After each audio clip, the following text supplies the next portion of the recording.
So I'm making this video to show you how you can use your smartphone or tablet to visualize bat echolocation calls from a bat detector. The bat detector I'm using in the demo is a bat box duet. This should work equally well with other bat detectors, but this is just the one that I've been testing out on. So in order to connect my phone to my detector, there's a couple of things you need to know. The first is that with this bat detector we've got two channels of audio coming out. So we've got a left channel and a right channel, and we're interested in the left channel, which is the frequency division.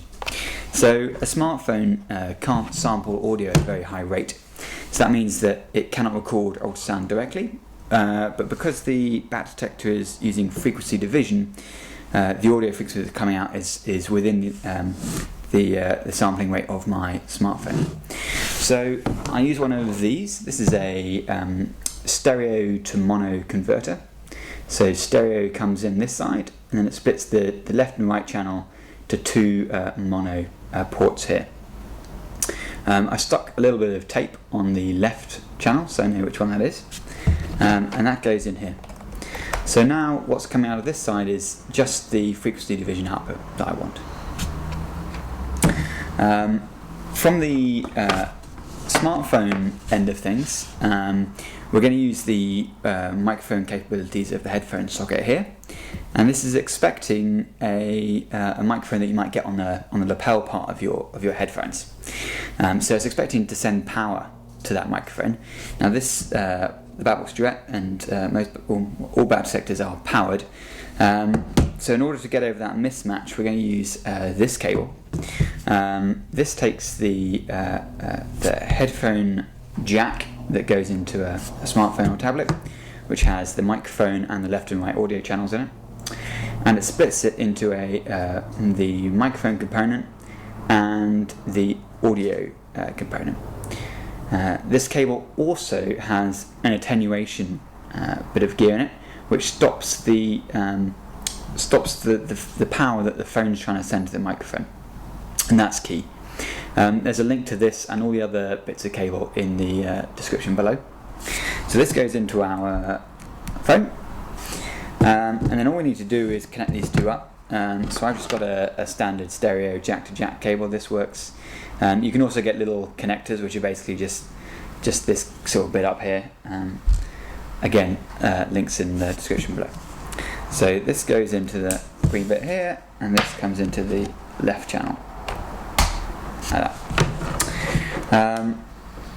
Now there's a few different apps you can use. There's loads of apps out there, and I'd recommend that you go away and have a look and see which one works best for you.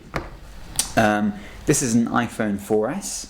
The one I found is best for this is Spectrum View. Spectrum View has both a free and a paid-for version. The paid-for version is about £5, I think, but the free version's got a whole bunch of functionality as well. So the version I've got here is the Pro version. And as you can see, we've got our spectrum coming through, and if I produce ultrasound here with my fingers, you can see that's coming through real easy. I'll show you a more detailed view of that in a moment. So that's working with the iPhone 4S. So now I'm going to show you with an iPad mini. This is obviously a lot better because it's got a much bigger screen. It's much easier to see. So I'm going to open up Spectrum View here and get Spectrum View running. So here it goes. You'll see it's running a lot slower than it was on my iPhone. I'll show you how you can change that later. I'm going to plug in the bat detector, and now you'll see once again we've got the ultrasound coming through. So that's the setup here is exactly the same as the iPhone.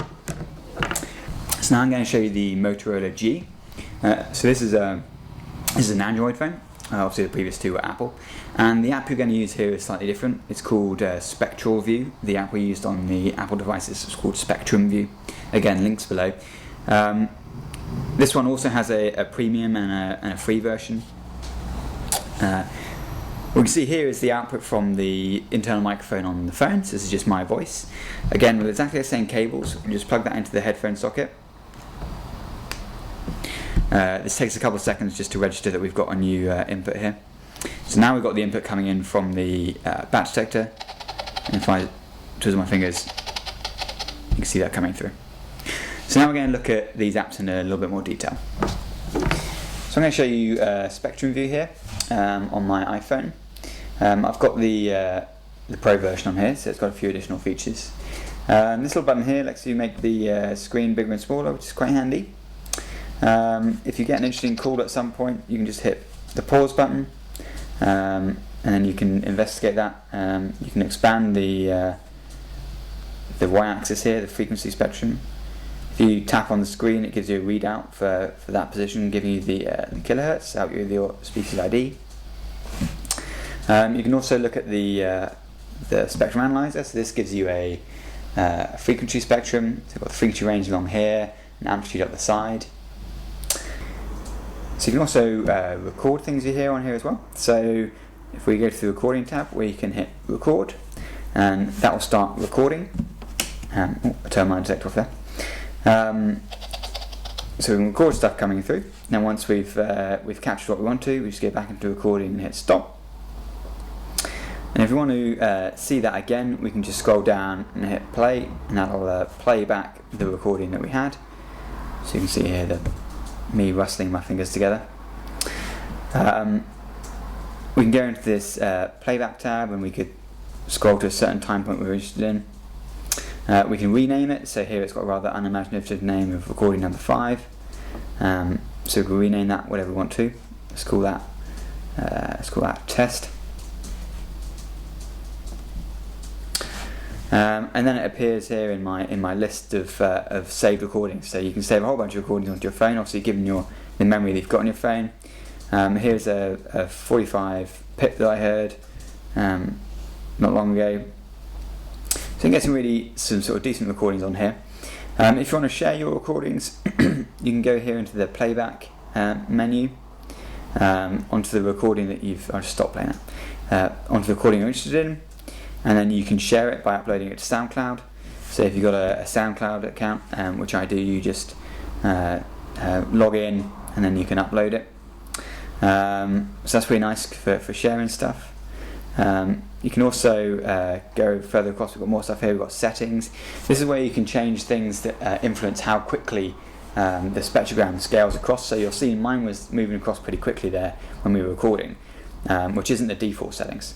So the default settings have the sampling rate much lower, and when you do that, you'll see that the spectrogram comes across a lot slower.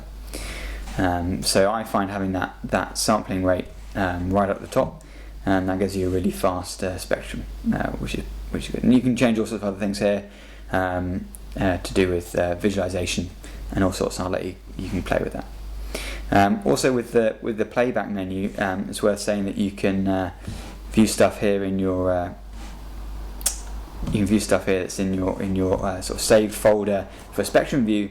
But if you keep going back, you can also play stuff from your iTunes library. So I could play some Josh Groban here, and you'll see this in your visualization as well. Or you can also go and you can play stuff directly from your SoundCloud as well. So at the top here there's a Spectrum View library and SoundCloud library. So SoundCloud library will link into my SoundCloud, and you'll see I've got some other sort of calls on here, some nocturnal stuff which I can then download, and then I can play this back. So this is quite good in the field if you want to sort of review stuff, review calls that you've heard against other stuff. Sorry, I pressed the wrong button there. So now that's going to appear in my Spectrum View library. You'll see it's now here at the top, this nocturnal call, and you can see this call here, and you could go and zoom in and compare this to a call that you've just heard. So I think Spectrum View is a pretty good app. It's I'd say it's worth buying the premium version. It's only £5 something. It's not too much money, and I think it gives you quite a lot of additional functionality. Quite a lot of the stuff I've shown you here won't be in the free version, but by all means check out the free version and then decide for yourself whether or not you're going to pay for the premium one. So this is a spectral view on the Android phone, on the Moto G. I've downloaded the Pro version, which allows me to change a few things. First of all, you get this scrolling view by default. So when this gets to the end here, it's going to start again from the beginning. And we can change that by hitting the scroll button here at the bottom. And when we do that, then the image is going to continue to pan across. That's a bit better. Also, you'll see the rate at which it's moving is quite slow, so if you've got back calls, they're all going to be really bunched up. So we can modify that as well. So if we go into the options, we want to up the frequency to the maximum value we can get. And we also want to update here, we want to change the set update speed. We want to set that to the maximum as well. It still doesn't go as fast as it does in Spectrum View, but it's a lot better than the default.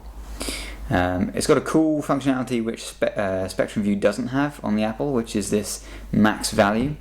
So this is showing us the peak frequency, which is clearly really handy for back call identification.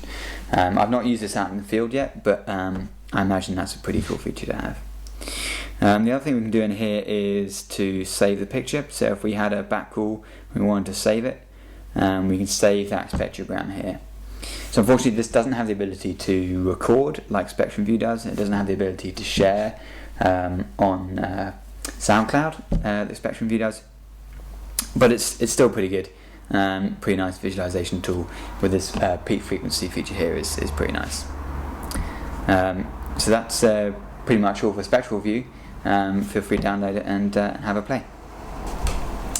So in terms of costs, this setup is pretty cheap. This cable here costs about £9. The stereo to mono adapter costs about £3. And the jack to jack cable you can pick up for around £5. The premium apps were around about £5 too. So in total my setup came to around £25 to £30 once I bought all the cables, the premium app, and paid for postage and stuff too. Anyway, hope you enjoyed the video.